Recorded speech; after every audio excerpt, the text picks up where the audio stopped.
मैं एक गांव देहात की लड़की हूँ।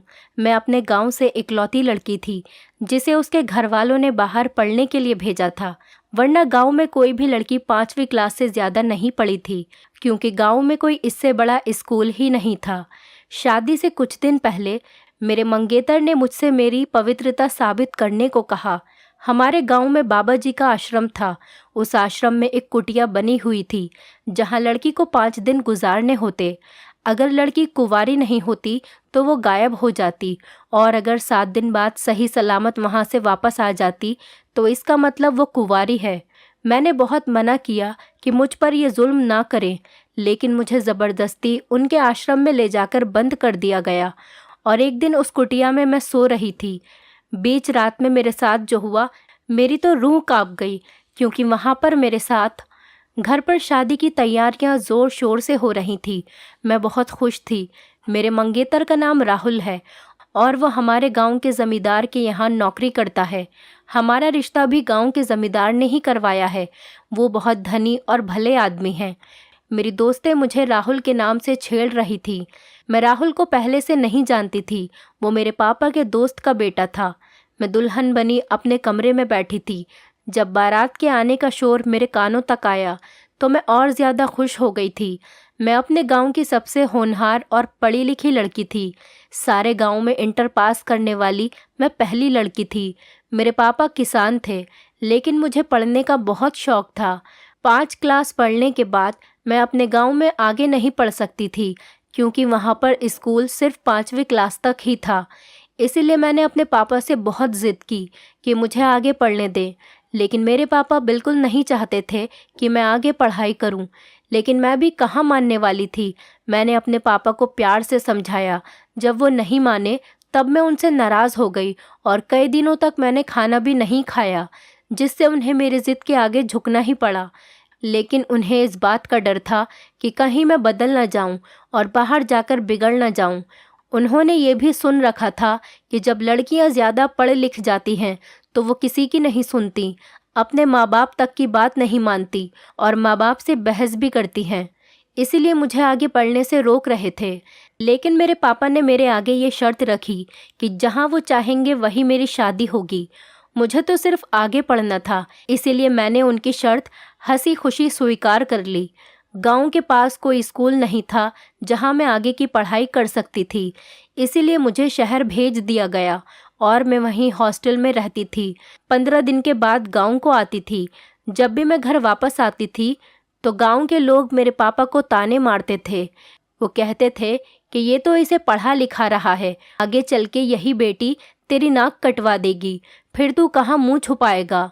लेकिन पापा उनकी बातों को अनसुना कर दिया करते थे, क्योंकि उन्हें अपनी बेटी पर पूरा भरोसा था।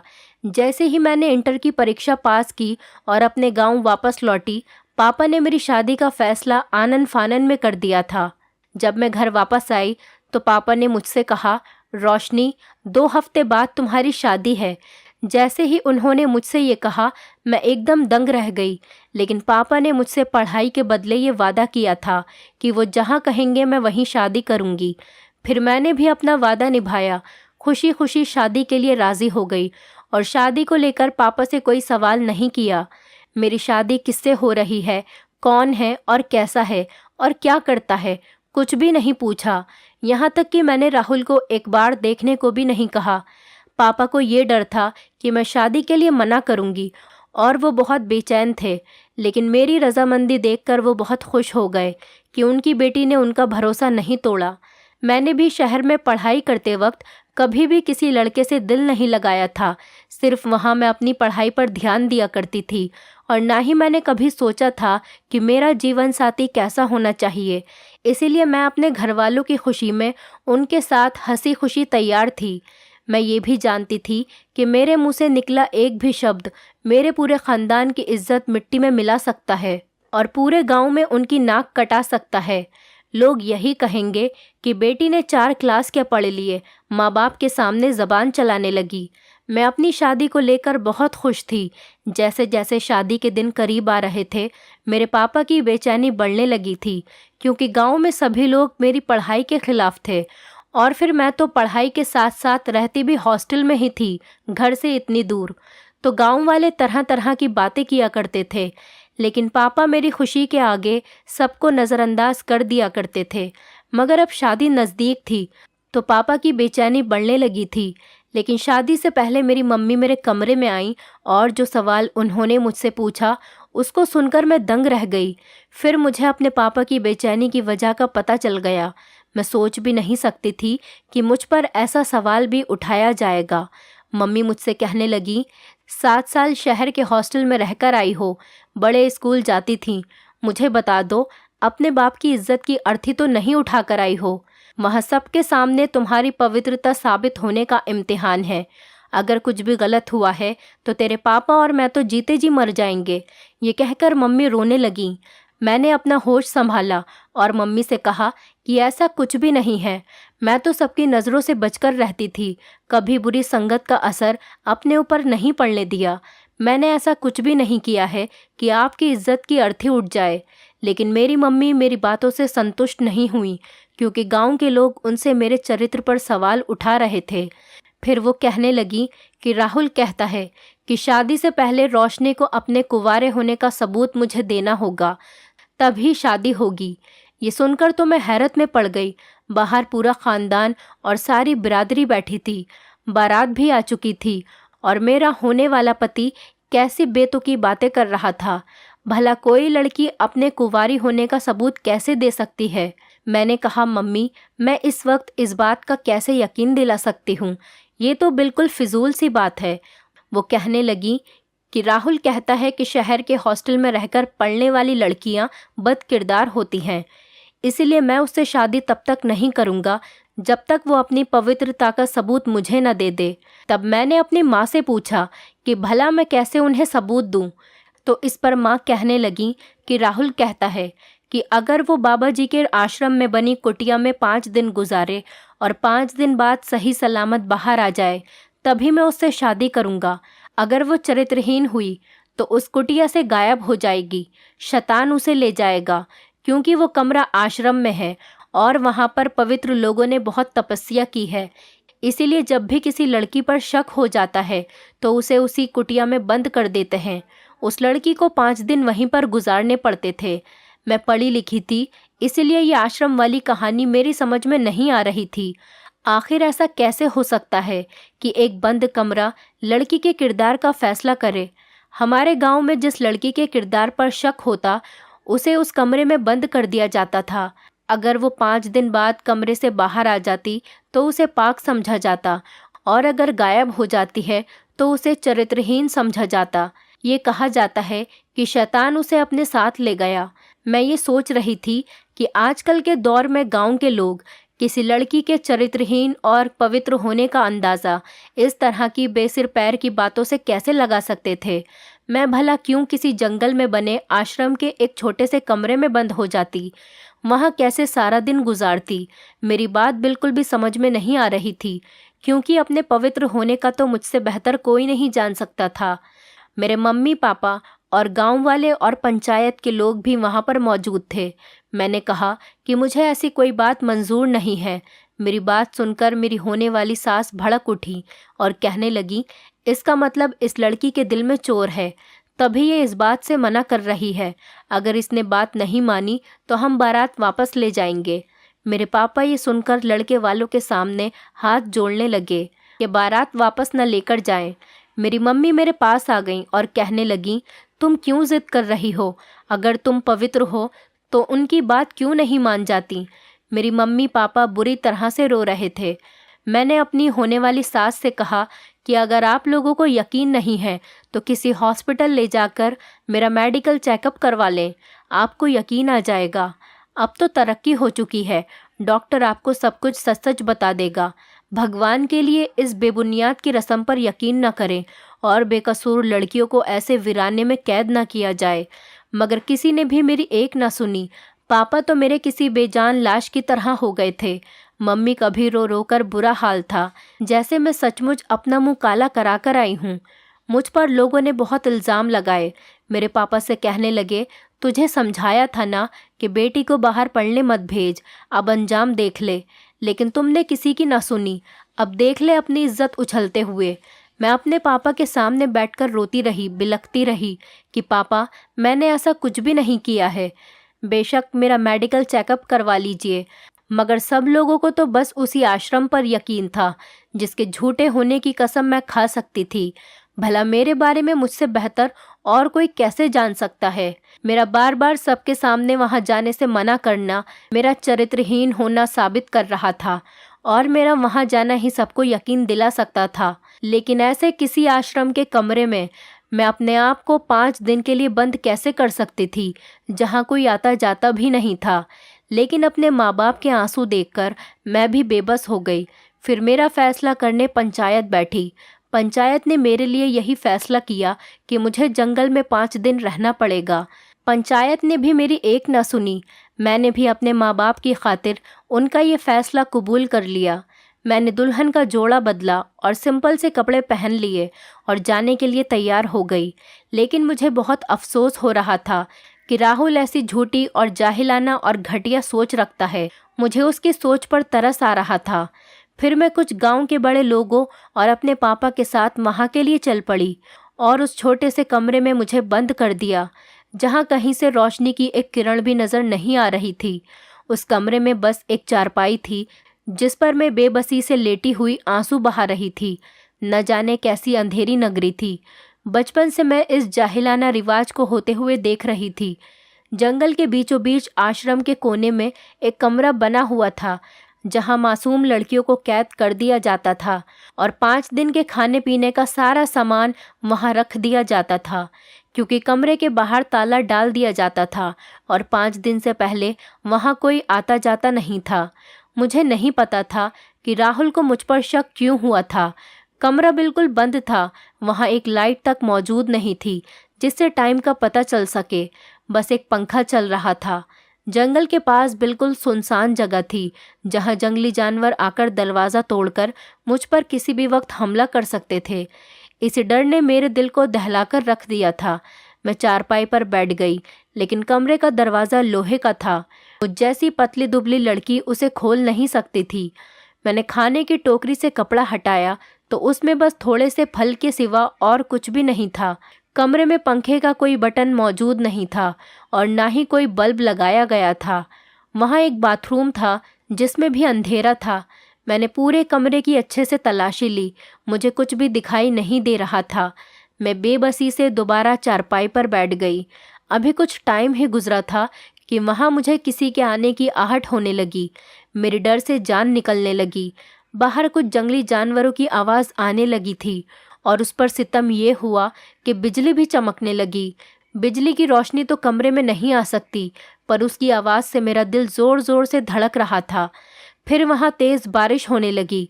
मैं चारपाई पर बैठी रोने लगी। मुझे अपनी कज़िन का किस्सा याद आने लगा। जब मैंने होश संभाला था तो पहली बार मेरे घर में मेरे बड़े पापा की बेटी की शादी थी और वो भी ऐसे ही रोक दी गई थी। मेरी कज़िन जब दूसरे गांव से अपनी मौसी के घर पर कुछ दिन रहकर वापस लौटी तो उसके मंगेतर ने भी यही बात कही थी कि उसे अपनी कुंवारी होने का सबूत देना होगा। सबसे पहले तो मेरी कज़िन पर बहुत सारे इल्ज़ाम लगाए गए। उन पर दूसरे लड़कों के साथ संबंध बनाने का इल्ज़ाम लगाया गया। वो बेचारी रोती रहीं कि उसने ऐसा कुछ नहीं किया है, लेकिन किसी ने भी उसकी एक नहीं सुनी थी। सबको बस इस कमरे पर यकीन था। सब यही कहते थे कि ये पवित्र आश्रम है और पवित्र औरतों के बारे में सच बता देता है। मुझे ये बात आज तक समझ नहीं आई थी, लेकिन मेरी कज़िन को कमरे में बंद कर दिया गया और वहाँ ताला लगा दिया गया था और पूरे 5 दिनों में उसके कुंवारी होने का सबूत मिल जाएगा। वहाँ एक छोटा सा मंदिर था जहाँ कुछ बाबा ने तपस्या करी थी। पूरे गांव में किसी ने भी उनको कभी नहीं देखा था। सब कहते हैं कि सुना है यहाँ एक बहुत बड़े बाबा रहा करते थे इस कुटिया में और औरत के बारे में सब कुछ सच सच बता दिया करते थे। ये आश्रम इस कुटिया के पास गांव के जमींदार ने बनवाया था। 5 दिन पूरे होने के बाद जब मेरी कज़िन कमरे से बाहर निकली तो उसका रंग पीला पड़ चुका था। हालांकि वो बहुत खूबसूरत थी। कमज़ोरी की वजह से वो ठीक से चल भी नहीं पा रही थी। उसने अपने मुंह से एक शब्द भी नहीं बोला। फिर शादी की तारीख दी गई, मगर शादी से कुछ दिन पहले वो मर गई थी। मरते वक्त उनका चेहरा बिल्कुल नीला पड़ चुका था। पूरा गांव कह रहा था कि इसने जहर खा लिया है। मैं उस वक्त सिर्फ 10 साल की थी। मुझे अपनी कजिन से बहुत ज़्यादा लगाव था। उनके मरने पर भी मैं बहुत रोई थी। आज मेरे साथ वही सब दोहराया जा रहा था। ये सब सोचकर मैं परेशान हो गई थी, लेकिन रोने से कोई फ़ायदा नहीं है। मैं भगवान से प्रार्थना करने बैठ गई, शायद मेरी कुछ मदद हो जाए। मैं वॉशरूम में चली गई। अभी हाथ ही धो रही थी कि वॉशरूम के अंदर से खिड़की खुली। मुझे बड़ी हैरानी हुई। जब कमरे में कोई खिड़की मौजूद ही नहीं थी तो वॉशरूम में खिड़की कैसे हो सकती है। लेकिन जैसे मैंने उस खिड़की से बाहर आने वाले हाथ को देखा तो मेरी तो जान ही निकल गई। खिड़की पर एक मर्दाना हाथ देखकर मैं डर से पीली पड़ चुकी थी। मैं जल्दी से बाहर निकल गई, दरवाज़ा बंद करके कुंडी लगा दी। फिर सोचने लगी कि ये क्या माजरा है। इस कमरे के आसपास तो कोई आता जाता ही नहीं। फिर जब कमरे में कोई खिड़की नहीं है तो वॉशरूम में ऐसे कोई खिड़की कैसे हो सकती है। देखने पर वहाँ भी दीवार ही नज़र आती है। फिर ये खिड़की कहाँ से आ गई। जब मैं वहाँ से बाहर निकली और दरवाज़ा बंद कर दिया, कुछ देर तक वहाँ से दरवाज़ा पीटने की आवाज़ आती रही। उस टाइम मेरे हाथ और पैर डर से कांप रहे थे। मुझे लग रहा था कि मेरा अभी हार्ट फेल हो जाएगा। लेकिन वॉशरूम का दरवाज़ा भी लोहे का था, वो इतनी आसानी से खुलने वाला नहीं था। मैं डर के मारे कमरे में एक कोने में बैठ गई। दरवाज़ा नहीं खुला। मुझे किसी की आवाज़ सुनाई नहीं दी, बस दरवाज़ा ही थक थक हुए जा रहा था। कुछ देर बाद आवाज़ आना बंद हो गई। वो कौन था? क्या कोई वनमानुष था? क्योंकि उसके हाथ पर बेतहाशा बाल थे। एक वनमानुष सोचकर ही मेरी जान निकलने लगी। मैं जंगल के एक कमरे में थी। यहाँ खतरनाक जानवरों का होना कोई बड़ी बात नहीं थी, लेकिन नींद भी ऐसी चीज़ है जो हर हाल में आ ही जाती है। रोते रोते कब मेरी आंख लग गई और सुबह उठकर जब मुझे रात का ख्याल आया तो मैं फिर से डरने लगी। पूरे दिन डरते डरते निकल गया। भूख से जब मैं बेहोश होने लगी तब मैंने थोड़े से फल खाए। फिर मैंने हिम्मत की और वॉशरूम में गई। मैं हैरत में पड़ गई कि वहाँ पर तो कोई खिड़की ही नहीं है, बस एक दीवार थी। मैं इस कदर घबराई हुई थी कि मैं जल्दी से वापस कमरे में आ गई। मैं सोचती रही कि खिड़की कहाँ चली गई। रात तो यहाँ से हाथ आया था। रात को फिर से दरवाज़ा बजने लगा और मैं फिर से चौंक उठी कि कोई भी अंदर कैसे आ सकता है। ये क्या माजरा है? और ये कौन था जो रात को वॉशरूम में आकर कमरे का दरवाज़ा बजाने लगता था, जैसे दरवाज़ा तोड़ ही देगा। लेकिन दरवाज़ा बहुत मजबूत था, आसानी से खुलने वाला नहीं था। मैंने दरवाज़ा नहीं खोला और ना ही कोई आवाज़ की, जैसे मैं कमरे में मौजूद ही नहीं हूँ। मेरी यहाँ पर दूसरी रात थी। आधी रात को ना जाने कौन आकर दरवाज़ा पीटता था। पूरे दिन वहाँ से कोई आवाज़ नहीं आती थी। उसकी अगली सुबह मैंने सोच लिया था कि वॉशरूम में जाकर अच्छे से जांच पड़ताल करूंगी। सुबह होते ही मैंने अच्छे से वॉशरूम की पड़ताल शुरू कर दी। जिस जगह से खिड़की खुली थी वो दिन में देखने में दीवार जैसी ही लगती थी। जब मैंने ठीक से देखा तो वो सिर्फ देखने में ही दीवार जैसी थी, मगर वो लकड़ी की बनी हुई थी। मैंने उसे बाहर की तरफ धक्का दिया तो वो नहीं खुली, लेकिन थोड़ी देर मेहनत करने के बाद वो खुल गई। मैंने बाहर झांक कर देखा तो वहाँ पर कमरा बना हुआ था। उसके अंदर जाकर देखा तो वहाँ एक सुरंग मिली जो पता नहीं कहाँ जा रही थी। बहुत अंधेरा था, मुझे बहुत डर भी लग रहा था, मगर उस खिड़की के ज़रिए मैं उस सुरंग में उतर गई। मुझे उम्मीद थी शायद मैं यहाँ से बाहर निकल सकूं। मैं डरती डरती आगे बढ़ने लगी। थोड़ी देर चलकर मुझे रोशनी दिखाई देने लगी। वहाँ पहुँचकर देखा तो वहाँ लाइट का बटन था, जिसे दबाने से पूरी सुरंग में रोशनी हो गई। वहाँ ऊपर की तरफ सीढ़ियाँ जा रही थी। जब मैं उन सीढ़ियों पर चढ़ी और वहाँ का दरवाज़ा खोलने की कोशिश करी तो वो नहीं खुला। बहुत देर मेहनत करने के बाद में दरवाज़ा खुला। वो आश्रम का कमरा था, जहाँ आश्रम की दान दक्षिणा रखी जाती थी। जब मैं उस कमरे में पहुँची तो मैं दंग रह गई कि मैं तो आश्रम के अंदर पहुँच गई। उस कमरे में कोई भी मौजूद नहीं था। मैं भी वहाँ पहुँचने तक बहुत थक गई थी। मैं हैरान थी कि ऐसा कैसे हो सकता है। उस कुटिया से आश्रम तक की सुरंग क्यों बनाई गई है और किसने बनाई है। उस कमरे का दरवाज़ा बंद था, वहाँ ताला लगा हुआ था। उस कमरे के बाहर भी कोई नहीं आ सकता था, क्योंकि वहाँ सारा दान रखा जाता था। इसलिए मैं किसी को मदद के लिए नहीं बुला सकी। लेकिन फिर मैंने सोचा कि अगर किसी ने मुझे इस कुटिया से बाहर देख लिया तो मेरे माँ बाप को बातें सुना सुनाकर ही मार डालेगा। फिर मुझे किसी के आने की आहट महसूस हुई। मैंने जल्दी से उस सुरंग को बंद किया और वहाँ रखे हुए बक्सों के पीछे छुप गई। फिर मुझे लगा कि ये लोग मुझे देख लेंगे और मेरी सारी मेहनत बेकार चली गई। जैसे ही मैंने 3 लोगों को अंदर आते देखा, उनको देखकर मेरी जान ही निकल गई। जब तक लोग वहाँ मौजूद रहे, मैं बड़ी खामोशी से वहाँ पर छुपी रही और उनके जाने का इंतज़ार करने लगी। फिर वो लोग अपना काम करके वहाँ से चले गए। उस कमरे में आश्रम के भक्तों का दिया हुआ दान रखा जाता था, इसीलिए इस कमरे में कोई भी फालतू आदमी नहीं आ सकता था। जो लोग आश्रम में काम करते थे वही लोग यहाँ पर आ सकते थे। मैं बहुत डरी हुई थी, मुझे कुछ भी समझ में नहीं आ रहा था। फिर मैंने सोचा कि मैं रात होने का इंतज़ार करती हूँ और देखती हूँ कि कौन है जो वहाँ आकर दरवाज़ा बजाता है और वनमानुष कौन था। यही एक अच्छा मौका था जब मैं ये सब कुछ जान सकती थी, क्योंकि बाहर तो मैं यहाँ से नहीं निकल सकती थी क्योंकि दरवाजे पर ताला लगा हुआ था। थोड़ी देर बाद वो मुझे एक आदमी नज़र आया। वो ज़मींदार था और साथ में पंचायती भी था। वो बहुत नरम दिल वाला आदमी था, लोगों की मदद करता रहता था, यहाँ तक कि गांव के घरों में जाकर ज़रूरतमंदों को चुपचाप पैसे की मदद करता था।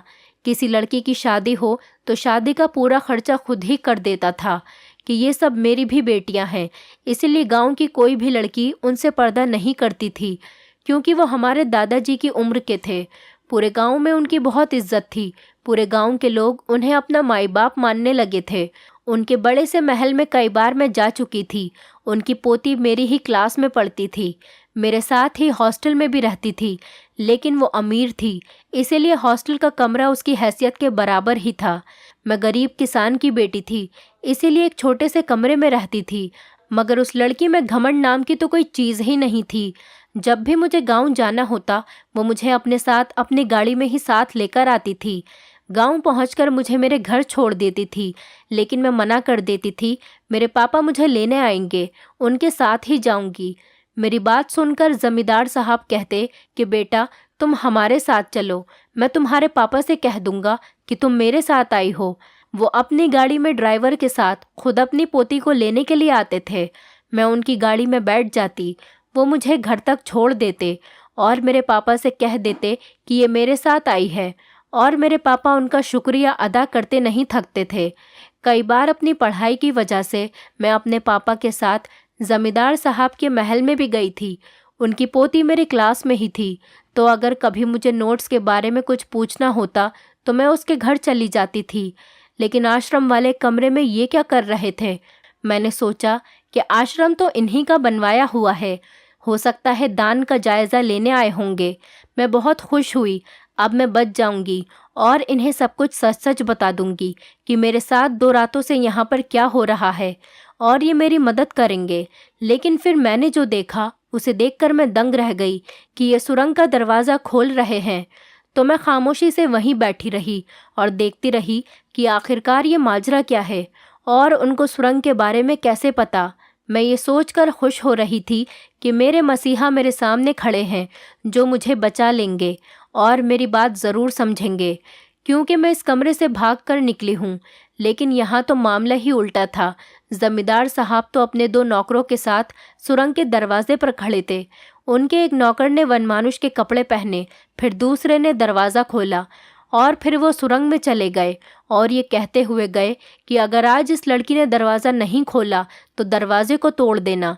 ये सुनकर मेरे होश उड़ गए। वो इंसानी रूप में किसी दरिंदे से कम नहीं था।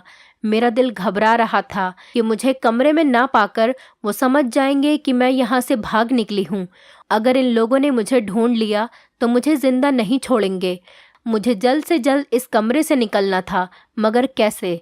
जैसे ही वो तीनों अंदर चले गए, मैं बिना सोचे समझे उस दरवाजे से निकली और दरवाजे को ताला लगा दिया और चाबी भी अपने साथ ही रख ली और सबकी नज़रों से बचती हुई आश्रम की दीवार से कूदकर आश्रम से बाहर निकली, जहाँ की मिट्टी गीली थी, इसीलिए मुझे चोट नहीं आई। वहाँ से निकलते ही मैं बस अंधाधुंध भाग रही थी। मैं नहीं जानती थी कि मेरा क्या अंजाम होगा, मगर मुझे बस अपनी इज्जत बचानी थी। गांव वालों के सामने इस आश्रम की सच्चाई भी खोलनी थी, जिससे लोगों की गलत आस्था और रिवाज जुड़े हुए थे। मेरी कजिन के साथ क्या कुछ हुआ होगा, अब ये सच्चाई मुझ पर खुल चुकी थी। वो क्यों मर गई थी? यकीनन जहर खाकर अपनी जान इसीलिए दी होगी कि इस आदमी ने उसको अपनी दरिंदगी का शिकार बनाया होगा। मैं भी अपनी कजिन की तरह ही खूबसूरत थी। मेरे दिल में इस जमींदार के लिए बहुत इज्जत थी। मैं इसकी अपने दादा जैसी इज्जत करती थी, इसीलिए इसके गलत इरादे नहीं समझ सकी। ये सारा खेल इस जमींदार का रचाया हुआ था। क्योंकि राहुल इसी के पास नौकरी करता था, इसीलिए उसके दिमाग में भी ये शक का बीज इसी ने डाला होगा। भोले भोले गांव वालों को बेवकूफ़ बनाकर उनकी खूबसूरत लड़कियों को वो ऐसे ही आश्रम में जाने पर मजबूर कर देता था, क्योंकि मेरी शादी पर आखिरी फैसला पंचायत में इसी जमींदार का था। मुझे इस आश्रम में बंद किया जाए। ये दिन मैं गांव के लोगों के सामने उनका हमदर्द बना रहता और उनके घरों में आता जाता रहता, ताकि उनकी बेटियों को देख सके। उनमें से जो इसे अच्छी लगती उस पर इल्ज़ाम लगाकर इस कमरे में बंद करके अपनी हवस का शिकार बनाता और अपनी गंदी हवस पूरी करता। मुझे नहीं मालूम था कि मैं किस तरफ जा रही हूँ, उसकी मंजिल क्या है, कहाँ जाकर ख़त्म होगी। लेकिन मैं भाग भाग कर थक चुकी थी कि अचानक से एक मोटरसाइकिल की चमक मेरी आंखों में पड़ी। उसे देखकर मैं बहुत डर गई थी। वो मोटरसाइकिल मेरे सामने रुकी तो मैं गिरकर बेहोश हो गई। जब मुझे होश आया तो मैं अपने बड़े पापा के घर पर थी। जो आदमी मेरे सामने खड़ा था वो मेरे पापा का बड़ा भाई था। उन्हें देखकर मुझे थोड़ी राहत मिली। मैं बहुत रो रही थी, मेरी तो हिचकियां ही बंद नहीं हो रही थी। उन्होंने मुझे पानी पिलाया और फिर पूछा कि बेटी तुम यहाँ कैसे पहुँची, तुम तो आश्रम में थी। चलो मैं तुम्हें वापस खामोशी से वहाँ पर पहुँचा कर आता हूँ। किसी को पता नहीं चलेगा कि तू बाहर निकली थी और तेरे बाप की इज्जत भी बच जाएगी। लेकिन मैं बहुत रोने लगी और डरते डरते वहाँ मेरे साथ क्या हुआ उन्हें सारी बात बताने लगी और सुरंग के ज़रिए कैसे उस कुटिया से बाहर निकली, सब कुछ मैंने उन्हें बताया। ये सब जमींदार ने मेरे साथ गलत काम करने के लिए किया है। पहले तो उन्होंने मुझ पर यकीन नहीं किया, फिर मैंने उन्हें बताया कि दीदी के साथ भी उसने गलत काम किया था। तभी दीदी ने भी जहर खाकर अपनी जान दे दी, क्योंकि वो उन्हीं की बेटी थी जिसके साथ ये सब कुछ हुआ था। तब वो बहुत ज़्यादा रोने लगे। फिर उन्होंने कहा कि मेरी बेटी के साथ इस दरिंदे ने क्या कुछ नहीं किया होगा जो उसने अपनी जान दे दी। हम तो इसको अपना माई बाप समझते थे और ये हमारी ही बेटियों पर बुरी नज़र रखता था कि अब मैं तेरे साथ कुछ गलत होने नहीं दूंगा। तू यहीं पर छुपे रहना और किसी को भी अपने यहाँ पर होने का पता मत चलने देना। अब इसकी सच्चाई हम सबके सामने लेकर आएंगे और इसको इसके किए की सज़ा दिलवाएंगे। गांव की बेटियों को इससे बचाएंगे। फिर उन्होंने मुझे खाना खिलाया और कमरे की लाइट बंद करके चले गए। ये कहकर चले गए कि बेटी तू आराम कर और यहाँ आराम से रह। फिर वो मेरे पापा के पास गए और कहा कि चल बेटी की खबर लेकर आते हैं, वो कैसी है, दरवाजे से उसे आवाज़ देंगे। मेरे पापा भी बहुत परेशान थे, उन्हें भी मेरी बहुत फिक्र हो रही थी। मेरी माँ भी कहने लगी कि जाओ और बेटी की खबर लेकर आओ। फिर पापा उनके साथ जाने के लिए राज़ी हो गए, लेकिन मेरी माँ बोली कि अगर किसी ने देख लिया तो अनर्थ हो जाएगा। तब उन्होंने कहा कि रात के अंधेरे में कौन देखेगा, हम खामोशी से जाकर वापस आ जाएंगे। फिर ये दोनों आश्रम की ओर चल दिए। वहाँ वो पीछे के दरवाजे से अंदर गए और बिना किसी की नज़रों में आए कुटिया तक पहुँचे। वहाँ जाकर उन्होंने मुझे आवाज़ लगाई। उस टाइम जमींदार अपने दोनों नौकरों के साथ कुटिया में ही मौजूद था। वो दीवार तोड़कर अंदर आ चुका था। उन दोनों की आवाज़ें सुनकर वो लोग बिल्कुल शांत हो गए थे। पापा और बड़े पापा मुझे आवाज़ दे रहे थे। जब मेरी कोई आवाज़ वापस नहीं आई तो मेरे पापा बहुत ज़्यादा घबरा गए। फिर बड़े पापा ने उन्हें समझाया कि बेटी सो रही होगी। वो ज़मींदार उस कमरे में ही था। मेरे पापा की आवाज़ सुनकर वो सब बिल्कुल शांत हो गए थे। तब मेरे बड़े पापा ने सोचा कि क्यों ना शोर मचाकर इन लोगों को रंगे हाथ पकड़ा जाए। बड़े पापा ने आश्रम में जाकर शोर मचाया कि हमारी बेटी को शैतान ले गया। उनका शोर सुनकर आश्रम के सभी लोग इकट्ठा हो गए और मेरे पापा से कहने लगे कि देखा बेटी को बाहर भेजने का नतीजा। मेरे पापा रो रहे थे कि मेरी बेटी की कोई आवाज़ नहीं आ रही है, भगवान के वास्ते दरवाजे को खोलो। और देखो कि मेरी बेटी का क्या हाल है। सब लोगों ने दरवाज़ा ज़ोर ज़ोर से पीटा। जब उन्हें मेरी कोई आवाज़ नहीं आई तो उन लोगों ने दरवाज़ा खोला तो वहाँ टूटी हुई दीवार देखी। जमींदार पहले से ही वहाँ से निकल चुका था, लेकिन बूढ़ा होने की वजह से वो पूरी तरह से उस सुरंग को पार नहीं कर पाया। और जब लोगों ने उस सुरंग में उसे देखा तो वो सब हैरान रह गए। भला ये क्या मामला है और आप यहाँ क्या कर रहे हैं? ये दीवार तो टूटी है। बहुत सारे सवाल करने लगे, पर उन सवालों का उनके पास कोई जवाब नहीं था। उनके नौकर को वनमानुष के कपड़ों में देखकर लोग समझ गए कि ये कोई शैतान नहीं है, बल्कि ये जमींदार लड़कियों को यहाँ से उठा लेता है।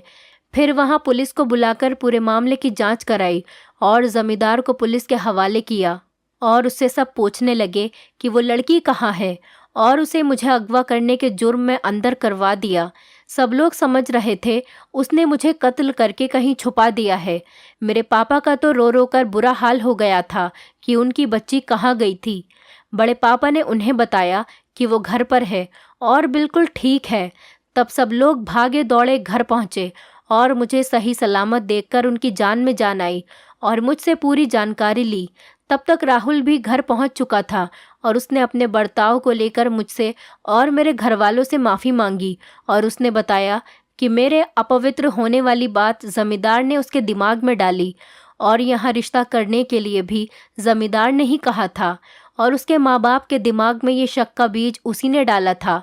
फिर वो मुझसे माफ़ी मांगने लगा और मेरे माँ बाप से भी, और फिर पूरे गांव ने ये तय किया कि अब से किसी भी लड़की को ऐसे किसी भी आश्रम में नहीं भेजा जाएगा। हमें अपनी लड़कियों पर भरोसा करना चाहिए, ना कि किसी और के कहने पर। जमींदार गांव की बहुत सी लड़कियों को अपनी हवस का शिकार बना चुका था। एक एक करके सभी लड़कियों ने बयान दिया जिनके साथ वो ये सब कर चुका था। अपने नौकर को वनमानुष बनाकर कुटिया में भेजता और लड़की को नशीली दवाई खिलाता, जिससे उसके साथ ये सब किसने किया है उसको पता न चले और जमींदार की इज्जत गांव में बनी रहे। जो लड़कियां उसके काबू में नहीं आती थीं, वो 5 दिन पूरे होने से पहले ही उन्हें मार दिया करता था और उन्हें आश्रम में ही कहीं दफना दिया करता था। पुलिस ने पूरे आश्रम की अच्छे से तलाशी ली तो वहाँ से बहुत से कंकाल निकले। सारे गांव वाले रो रहे थे कि उन्होंने अपनी बच्चियों के साथ कितना अनर्थ किया है। पूरे आश्रम को तोड़ दिया गया ताकि ये सब दोबारा न हो सके। राहुल रोज़ आकर मेरे घर वालों से माफ़ी मांगता और मुझसे भी कि ज़मींदार की बातों में आकर बहुत गलत किया है और किसी की बेटी पर इल्ज़ाम लगाए हैं। मेरे घर वालों ने उसे माफ़ कर दिया, मैंने भी उसे माफ़ कर दिया। हमारी शादी की तारीख रख दी गई और हमारी शादी बड़े धूमधाम से हुई और उसने मुझे शादी का ये तोहफ़ा दिया कि मैं आगे जितना चाहूँ उतना पढ़ सकती हूँ। उसने अपना वादा निभाया और मुझे एक डॉक्टर बनाया और मेरे लिए छोटा सा अस्पताल भी गांव में ही खुलवा दिया। गांव के लोग भी अब अपनी बेटियों को पढ़ाते हैं जो पहले नहीं पढ़ाना चाहते थे। अब गांव में उन्हें पढ़ने की कोई रोक टोक नहीं थी। राहुल और मैं, हम दोनों बहुत खुशी खुशी से रहते हैं। उसने भी अपनी आगे की पढ़ाई पूरी करी और वो भी एक बड़ा वकील बना और ज़मींदार का केस भी उसी ने लड़ा और उन्हें सज़ा दिलवाई। दोस्तों, उम्मीद करती हूँ आपको हमारी कहानी पसंद आई होगी। कहानी पसंद आई है तो वीडियो को लाइक करें, चैनल पर नए हैं तो चैनल को सब्सक्राइब करें और हाँ, नोटिफिकेशन बेल को ज़रूर दबाएं ताकि अगली अपडेट सबसे पहले आपको मिले।